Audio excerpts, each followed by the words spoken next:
عندي ساديو ماني لا اكيد the best player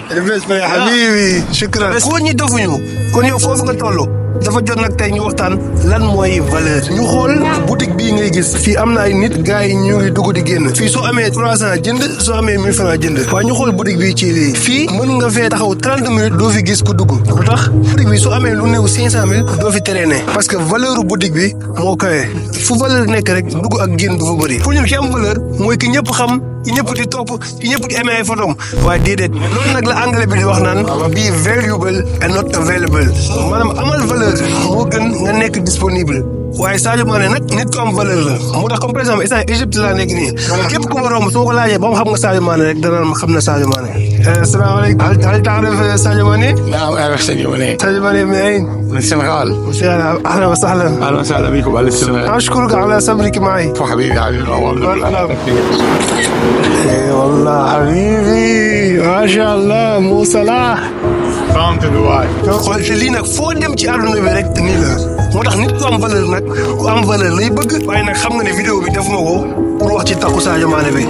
introduction la rek pour mën laa wax li ma la bëgg a wax fi mu toll nii jigéen yàlla daf ko may lu mu mayul góor ndax góor bu juddoo du indaale valeur muy man di yow ku góor ki may seetaan ak Sadio Mané ñooyam buñ juddoo duñ indaale benn valeur maanaam góor lu mu doon rek moom moo ko def boppam kon Sadio Mané valeur bi mujj am nga waalewu ko déedéet da koo liggéey ci àddunaam moo tax boo nekkee góor amoo pour yaafus boo nekkee góor foog nga nangoo sonn foog nga góorgóorlu sa life foog nga liggéey ci sa bopp ndax moo lay may dara waaye contrairement ak jigéen nag jigéen yàlla daf ko teral jigéen saa buy judd rek day indaale valeur waaye nag léegi nag moom jigéen bi sàmm valeur am moo war a nekk yitteem jigéen nag bu sàmm ay valeur am yàgg di nga fayeku bu dul ci yow di say doom wala ba ci say sët ndax valeur bi la yàlla di jox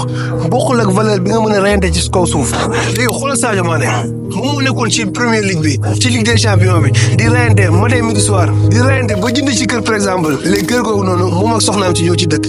moo doon reyante di sonn ba jënd ci otom pour di ci dox ay course am oto boobu noonu ni ñu ciy doxee ay course am noonu la ci soxnaam tam di ci doxee ay course am moo tax gars yi ndem si yàlla Thione Seck yàlla na ko yàlla xaare àjjana li mu woy gars yi dégguñu ko daf ne jigéen xamal ne daa am valeur boo indaale maanaam yow comprendre vidéo bi rek maanaam yow jigéen yow xamal sa bopp rek moo tax mu ne sama soxna xam na boppam jinne mi sama soxna xam na boppam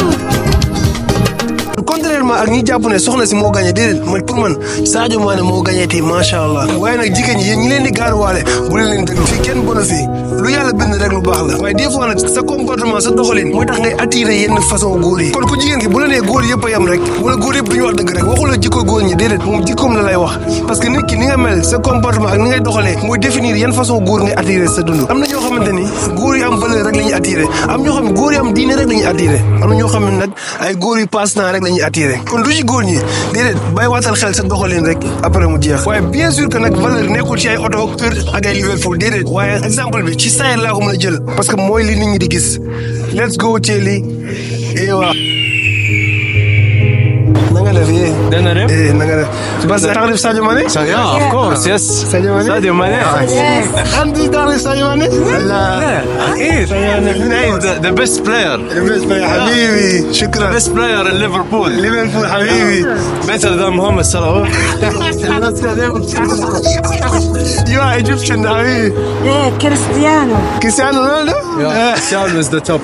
I'm a Nasser fan النصر yeah النصر fan do you know النصر yeah from Saudi I'm from Saudi Arabia for real yeah حبيب قلبي شكرا thank you مكة مدينة إن شاء الله I wanna go but not yet إن شاء الله yeah it's online sorry السلام عليكم